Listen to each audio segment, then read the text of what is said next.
Price lord brothers and sisters. இன்னைக்கு நம்ம ஒரு வீடியோ பார்க்க போறோம். என்ன அப்படின்னா, ஜெபத்தை முக்கியப்படுத்துறவங்க வாழ்க்கை. ரெண்டாவது கேட்டகரி யாருன்னா, ஜெபத்தை அசால்ட்டா நினைக்கிறவங்க வாழ்க்கை. இவங்க 2 பேர் வாழ்க்கையை பத்தி தான் பார்க்க போறோம். அது என்ன அப்படின்ற பத்தி இந்த வீடியோ நம்ம விரிவா பார்க்கலாம்.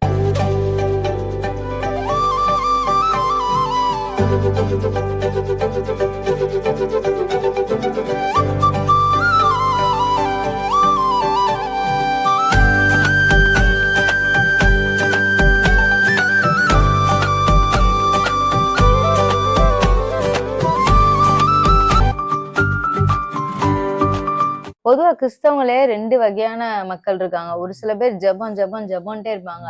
அத பார்த்து இவங்க என்னடா ஜெபம் ஜெபம் ஜெபம்னு எதுக்கெடுத்தாலும் இருக்காங்க அப்படின்னு சொல்லிட்டு ஒரு மாதிரி நினைக்கிற மக்கள் இன்னொரு இருக்காங்க. ஒரு சிலவங்க ஓயமே நிறைய ஜெபம் பண்ணிட்டே இருந்தா மனநல பாதிக்கப்பட்டிருக்கும்.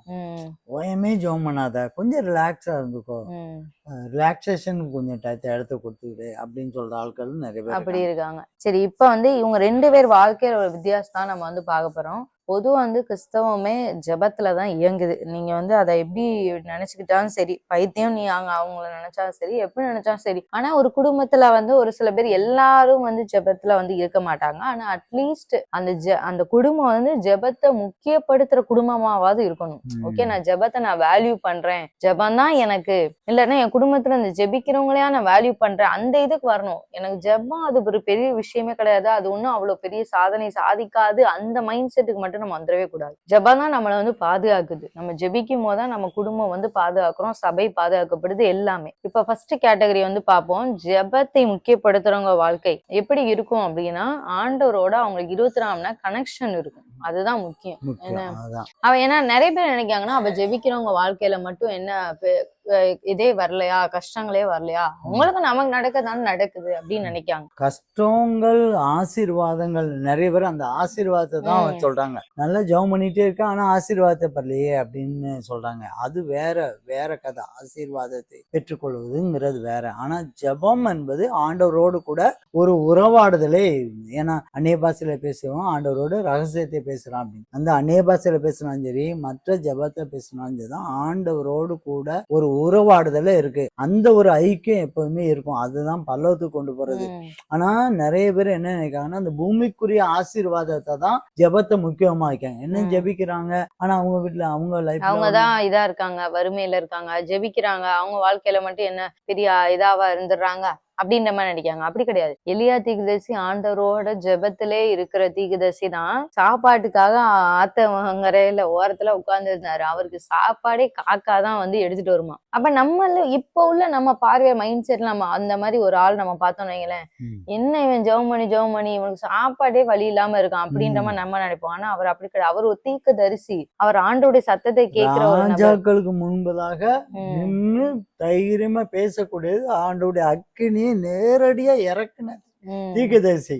அதே மாதிரிதான் இயேசு கிறிஸ்து கிட்டே இருந்த சீஷர்கள் எல்லாருமே ரொம்ப ஏழ்மையானவங்க தான். எல்லாருமே ரொம்ப பெரிய பணக்காரவங்க, ரொம்ப ஆடம்பரமானவங்க கிடையாது. அதனால ஜெபம் ஆண்டவரோடு உள்ள உறவு, அதான் நம்ம இது பண்ணும். நம்ம ஏழ்மை, பணக்காரங்க, பணம், ஆசீர்வாதம், அதை மட்டும் நம்ம எல்லாரும் மைண்டுக்குள்ள என்ன இருக்குன்னா, நல்லா ஜெபித்தால் பெரிய ஆசீர்வாதத்தை பெற்று போயிருவாங்க. நல்ல பணம் இருக்கும், நாங்க வீடு இருக்கும், கார் இருக்கும், ஜெபிக்கிறவங்க வீட்டுல வாழ்க்கையில எப்பவுமே செழிப்பு இருக்கும் அப்படின்னு ஒரு தவறான ஒரு கருத்து மனசு எல்லாருடைய இதுல இருக்கு. ஜெபம் என்பது வேற, ஆசீர்வாதம் என்பது வேற. அப்ப நீங்க போக்கஸ்ட் நீங்க ஜெபத்தை முக்கியப்படுத்துறவங்களா இருக்கணும். அதாவது எனக்கும் ஆண்டவருக்குள்ள உறவு அந்த கனெக்ஷன். இப்ப நம்ம சில இடத்துக்கு போனோம்னு வைங்களேன், இந்த போன்ல கனெக்ஷனே இருக்காது. நம்ம கால் பண்ணி பார்த்தா கனெக்ஷன் இல்ல, நெட்வொர்க் இஷ்யூஸா இருக்கு அப்படின்ட்டு வரும். அது என்னன்னா கனெக்ஷன் துண்டிக்கப்பட்டிருக்கு அப்படின்னு அர்த்தம். அந்த துண்டிப்பு நமக்கு வரக்கூடாது. நமக்கும் பிதாவானவருக்கு இருக்கிற அந்த துண்டிப்பு எப்பயுமே இருக்கக்கூடாது. அது ஒண்ணு. ரெண்டாவது நீங்க நினைக்கலாம், இப்ப ஜெபத்தை முக்கியப்படுத்துறவங்க வாழ்க்கையில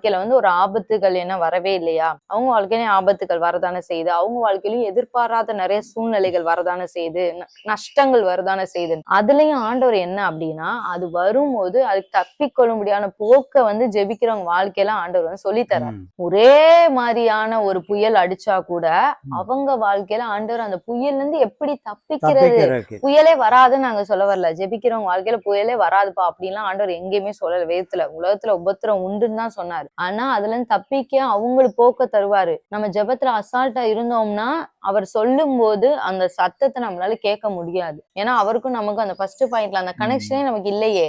அப்புறம் எப்படி நம்ம அவர் சொல்லும் போது அந்த சத்தத்தை கேட்க முடியும்? இப்ப நான் ஒரு 100 பேர் இருக்காங்க, என் சத்தத்தை நான் அவங்கள்ட்ட நான் சொல்றேன், இப்படி இங்கிட்டு ஒரு வழி இருக்கு ஓடுங்க நான் சொல்றேன், என் சத்தத்தை கேட்கறவங்க தான் அதை கேட்டு ஓடி போவாங்களே தவிர என் சத்தமே அவங்களுக்கு கேட்கல, அந்த கனெக்ஷனே இல்ல அப்படின்னா அவங்களுக்கு வந்து அந்த வழி திறக்கப்படாது. அதனாலதான் நம்ம எப்பயுமே ஜெபத்தை வந்து முக்கியத்துவப்படுத்தணும். அநேகர் வந்து திண்டாடுறாங்க. இன்னைக்கு வந்து அநேகர் வந்து இந்த இடத்துல எனக்கு முடிவு எடுக்க முடியல அப்படின்னு சொல்லி ரொம்ப திண்டாடுறாங்க. ஆனா ஒரு சில பேர் வந்து கரெக்டா வந்து அந்தந்த ஸ்டேஜுக்கு வரும்போது ஆண்டவர் சமூகத்துல உட்கார்ந்து கேட்டுட்டு போயிடுறாங்க. அதுக்கு வந்து ஜெபம் தானே முக்கியம் வந்து ஒரு காரணமா இருக்கு. அவங்க வந்து ஜெபத்திலே இருக்கனால அவங்களுக்கு வந்து ஆவியானுடைய நடத்திப்பு. ஏன்னா ஆண்டவர் சொல்றாரு, என் ஆடுகள் என் சத்தத்துக்கு வந்து கீழ்ப்படுகிறது, என் சத்தத்தை கேக்குதுன்னு சொல்றாரு. அப்ப நீங்க வந்து ஜெபத்தை வந்து உங்க லைஃப்ல வந்து முக்கியத்துவப்படுத்தணும். இப்ப நம்ம வந்து அப்பாட்ட ஒரு கேள்வி கேட்போம், நீங்க ஜெபத்தை முக்கியப்படுத்துற நாட்கள் உங்களுக்கு எப்படி இருந்துச்சு? ஜெபத்தை அசால்ட்டா நினைச்ச நாட்கள் உங்க வாழ்க்கையில எப்படி இருந்துச்சு?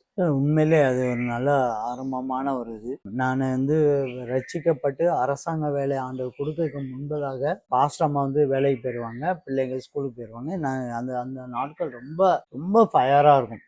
ஒவ்வொரு காரியத்திலும் அப்ப சபைக்கான காரியத்துக்கெல்லாம் ஒரு தடவைலாம் ஒரு ஒரு ஈபில ஒருத்தர் வந்து அந்த பெர்மிஷன் தரவே மாட்டேன்ட்டார். அப்போ அந்த பொறுப்பு வந்து என் கையில தான் கொடுக்கப்பட்டது. அப்போ அந்த நான் போய் நான் எப்படியாவது அந்த பெர்மிஷன் போய் வாங்கணும். அதான் என்கிட்ட பொறுப்பு. எனக்கு ஒரு சின்ன ஒரு பயம், தயக்கம். ஆனா ஜெபத்துல ரொம்ப ஆழமா ஜெபம் பண்ணிட்டு ஆண்டவருடைய சமூகத்துல நான் போய் நின்னுட்டு அந்த மனிதர்கிட்ட போய் நான் கேட்டேன். அவரு ஒண்ணுமே பேக்காம அழகா கையெழுத்து போட்டு, அதாவது மாத கணக்குல கையெழுத்து போடாத ஒரு மனிதன் ஜெபம் பண்ணி ஜெபத்துல நம்ம போனனால அதனுடைய அழகா கையெழுத்து போட்டுட்டு அவரை அழகா ஒரு பைசா காசு இல்லாமலே வாங்கிட்டு வந்து நான் அந்த இதை வாங்கிட்டு வந்தேன். அது ரொம்ப ஆச்சரியமா ஆண்டவருடைய நாம மகிமைக்காக சாட்சியாய் மாறிச்சு. அந்த பிரசன்ஸ் வந்து ரொம்ப சந்தோஷமா இருக்கும். இந்த பாடி இருக்கு பாருங்க, அந்த பாடி வந்து ரொம்ப லகுவா இருக்கும். அந்த ஆண்டோடைய ஜெபத்துல அதிகமாய் இருக்கும்போது ஒரு பாடி வந்து ரொம்ப லகுவா இருக்கமா இருக்கும். நம்ம எதை எடுத்தாலும் சந்தோஷமா இருக்கும். நம்ம எதை செஞ்சாலும் அது சரியான மாதிரியா இருக்கும். நம்ம பார்க்குற மனிதர்கிட்டையும் பார்க்கும்போது சந்தோஷமா இருக்கும். அந்த மாதிரி இருக்கும். இது ஜெபத்துல இருக்கும்போது. ஜெபம் இல்லாத நாட்களையும் நான் பார்த்திருக்கேன். ஜெபம் இல்லாத நாட்களையும் பார்த்திருக்கேன். நானும் இது மாத்திரமல்ல, நிறைய அதிகாரிகள்லாம் நான் சந்திச்சிருக்கேன். கையெழுத்து கூட போட மாட்டாங்க, திரும்பி கூட பார்க்க மாட்டாங்க. அப்படியான ஒரு காலங்கள்லாம் இருக்கு. ரெண்டாவது, அந்த ஜெபம் இல்லாத ஒரு நாட்கள்ல பாரம் ரொம்ப இருக்கும். இந்த சரீரத்தை நம்ம அடுத்த பகுதிக்கு கொண்டு போறதுக்குள்ளேயே ரொம்ப பாரமா இருக்கும். மனிதர்களை பார்த்தாலே கண்டாலே அது பிடிக்காது. கண்டாலே அது ஒரு எரிச்சலா கோபமா இருக்கும். நம்ம எந்த வேலை செஞ்சாலும் அதுல வந்து ஒரு திருப்தியே இருக்காது. கோபம், எரிச்சலா இருக்கும். ஏன் அதை செய்யணும், அப்புறமா செஞ்சுக்கலாம், இப்ப செஞ்சுக்கலாம் அப்படின்னு அந்த மாதிரி இருக்கும். இது வந்து ஜெபம் இல்லாத ஒரு மனிதனுடைய வாழ்க்கை. நம்மளுடைய எங்க அப்பாவுடைய வாழ்க்கையில 2 இதை வந்து அனுபவிச்சத சொல்றாங்க. இப்ப என்னுடைய இதுலயும் நான் ஒரு சம்பவம் மட்டும் சொல்லிக்கிறேன். அதாவது ஆண்டவர் வந்து ஜெபத்தை முக்கியப்படுத்துற நாட்கள் என் வாழ்க்கையில எப்படி இருந்திருக்கு, அசால்ட்டா நினைச்ச நாட்கள். ஒரு முறை வந்து ஒரு சகோதரி தான், நான் படிச்ச இடத்துலதான், அங்க வந்து சும்மா ஆப்போசிட்ல வர்றப்ப ஆண்டவர் வந்து இவங்களுக்காக ஜெபி அப்படின்ற மாதிரி ஆண்டவர் என்னுடைய உள்ளுணர்வு அப்படி தோணுது. நான் அசால்ட்டா அதை வந்து இருந்துட்டேன். நான் பெருசா வந்து அதை கண்டுக்கவே இல்லை. சரி, ஏதோ பார்த்தா ஒரு நாள் கழிச்சு நியூஸ் வருது, அவங்க சூசைட் பண்ணி இறந்துட்டாங்க அப்படின்னு. என்னை அறியாமலே எனக்கு வந்து அப்ப வந்து நம்ம அசால்ட்டா விட்டுட்டோம். ஒரு நிமிஷம் அவங்களுக்காக ஒரு 5 நிமிஷம் நம்ம ஜெபிச்சிருந்தா ஒருவேளை அந்த உயிர் காப்பாற்றிருக்கலாம். ஆண்டவர் வந்து அவங்க மனசை மாத்திக்கலாம். அவங்களுக்கு என்ன பிரச்சனைனே தெரியல, ஒருவேளை அவங்க காப்பாற்றப்பட்டிருக்கலாம் அப்படின்னு நான் ரொம்ப வந்து அந்த நாட்கள்ல வந்து நான் பிளேம் பண்ணிருக்கேன். ஆனா வந்து ஜெபத்தை முக்கியப்படுத்தின நாட்கள்லாம் பாத்தீங்கன்னா உண்மையுமே நான் சொல்றேன், அந்த அவ்வளோ ஆண்டவர் வந்து முன்னாடியே இவங்களுக்காக ஜெபிக்கணும், இல்ல இவங்ககிட்ட கேர்ஃபுல்லா இருக்கணும். சில நபர்கிட்ட நம்ம போகும்போதே இவங்ககிட்ட இருந்து விலகிடணும், இல்ல இவங்களுக்காக ஜெபிக்கணும். அந்த ஆவியானவருடைய வழிநடத்தல் வந்து நல்லா தெரியும். அதை நம்ம கரெக்டா நம்ம ஸ்மூத்தா கொண்டு போயிரும். இப்ப நான் வந்து ஜெபம் பண்ணி ஒருத்தவங்க தற்கொலை எண்ணத்துல இருந்து வெளியே வந்துட்டாங்கன்றது எனக்கு டைரக்டா தெரியாட்டினாலும்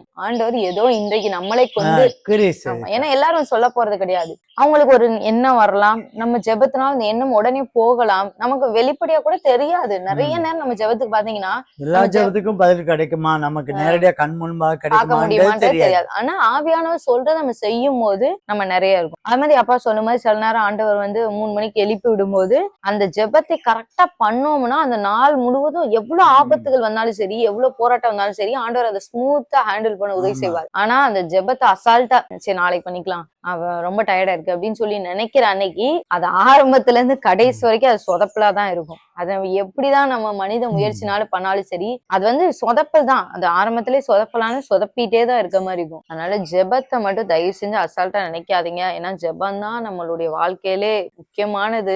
அதுவும் கிறிஸ்தவங்களா இருந்துட்டு நம்ம வந்து ஜெபிக்காம இருக்கக்கூடாது. இருக்க முடியாது. இப்ப அநேகருக்கு ஒரு டவுட் வரும், நான் இப்ப அட்லீஸ்ட் நான் எவ்வளவு நேரம் ஜெபிக்கலாம்னா ஆண்டவரே ஒரு லிமிட் வச்சிருக்காரு. 1 மணி நேரமாவது விழித்திருக்க கூடாதா? அதுதான் இயேசுவானவர் சொன்ன ஒரு சென்டென்ஸ். மினிமம் மினிமம் நம்ம வந்து 1 மணி நேரமாவது நம்ம ஜெபிக்கணும். இப்ப கூட மேக்சிமம் நம்ம ஒரு ஒரு நாளைக்கு வந்து எவ்வளவு 24 மணி நேரம் கூட ஒரு ஜெபிக்கலாம். 2.5 மணி நேரம் தாராளமா அதிகபட்சம் நீங்க ஜெபிக்கலாம். அதுக்கு மேலங்கிறது ஆண்டவர் கிருபை பெற்று உங்களுக்கு ஆண்டவர் வரம் கொடுத்தாங்கன்னா அதுக்கு நிறைய ஜெபிக்கலாம். ஒரு மினிமம் சாதாரணமா ஒரு தசமபாகம் கொடுக்க மாதிரி அந்த அன்னைக்கு பொழுதுக்கு ஒரு தசமபாகம் 24 மணி நேரத்துக்கு ஒரு 2.5 மணி நேரம் தாங்க. ஆண்டவரே உங்களுடைய சமூகத்துல நான் கலிகூறேன் செய்யறேன் அப்படின்னு இருக்கலாம். இந்த மாதிரி ஜெபத்தை பத்தி நாங்க நிறைய வீடியோ பிளேலிஸ்ட்ல நீங்க போய் பாருங்க. இப்ப புதுசா சப்ஸ்கிரைப் பண்ணிருக்கவங்க நீங்க அந்த வீடியோஸ் பார்த்திருக்க மாட்டீங்க. அப்படியே நம்ம சேனல்ல போய் பிளேலிஸ்ட்னு பாத்தீங்கன்னா கீழே பிரேயர்னு ஒரு இது ஃபோல்டரே இருக்கும். அந்த இதை ஓபன் பண்ணி பாத்தீங்கன்னா நிறைய வீடியோஸ் இருக்கும். இந்த 4 வருஷத்துல ஜெபத்தை பத்தி ஏகப்பட்ட வீடியோஸ் இருக்கும். நிச்சயமா ஆண்டவர் உங்களோட பேசுவார். இப்ப இந்த வீடியோ பாக்குறவங்க நீங்க வந்து ஜெபத்தை அசால்ட்டா நினைச்ச நாட்களை எப்படி இருந்துச்சு, ஜெபத்தை முக்கியத்துவம் படுத்த நாட்களை எப்படி உங்க லைஃப் இருந்துச்சு, அதெல்லாம் சின்னதா உங்க எக்ஸ்பீரியன்ஸ் வந்து ஷேர் பண்ணுங்க. அந்த வீடியோல அநேகர் ஷேர் பண்ணிருந்தீங்க. கமெண்ட்ஸ்ல போடுங்க, வாட்ஸ்அப்ல போட வேண்டாம்.